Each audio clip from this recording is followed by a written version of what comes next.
Labor's Luke Gosling has held this seat since 2016. He's trying to achieve a record fourth term here in the seat of Solomon. It used to be a bellwether seat. It's now a seat that you'd say is almost a safe Labor seat, but the CLP certainly been putting a lot of effort into this campaign and certainly trying to campaign on that issue of law and order. I might bring in now the Labor MP, Luke Gosling.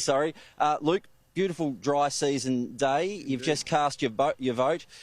What are you seeing as the big issues that people are talking to you about on the ground?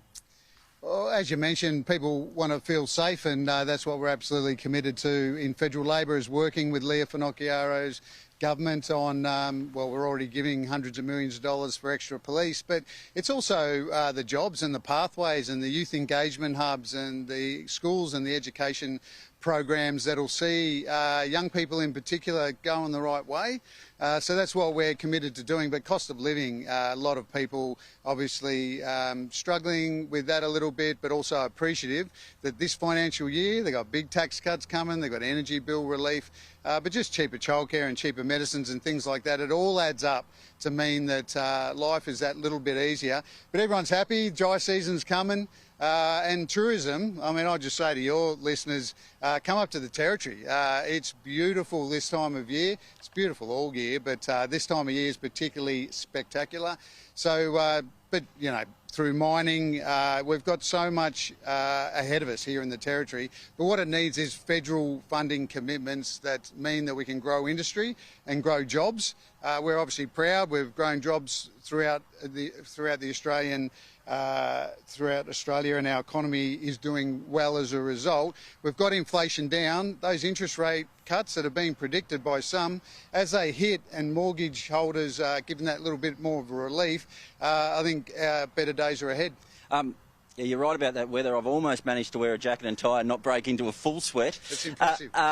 One other quick issue, Luke. The Port of Darwin's been a big focus during this campaign. Yep. You've long said it was a bad idea to lease it to China. Yep. Did they steal the march on you, though, a little bit? Peter Dutton sort of got here before the Prime Minister, and we saw Anthony Albanese rushing to get on ABC radio to make an announcement. Could your campaign have managed that a little bit better? Oh, look, I'm not going to do anything else and be absolutely thankful for the Prime Minister's support of me, because obviously this has been something I've been working on for some time, and just connecting the Australian buyers that are out there with Landbridge so that we can get a commercial deal on having the port come back into Australian hands, which is going to mean that there's the investment into our port that we need for the future. There's so much mining potential, critical minerals and other mining opportunities, other bulk goods that we want to get out through our port. But because of where we're situated, we're going to have a lot more incoming through the port on the rail down south. So it's a good news story. It's a good news story for the whole country. I think around Australia, if there's one thing that people have always said to me is, how the bloody hell did the Darwin port end up going that way? So, you know, we'll find a commercial deal, but we'll also back it federally when the time's right with the investment that's needed. Thanks so much for your time today, Luke, and thanks for all of your efforts to be open and transparent with us during the election campaign. I know you've got places to go, so I'll let you get on the road, but it'll be interesting to watch how that result goes tonight.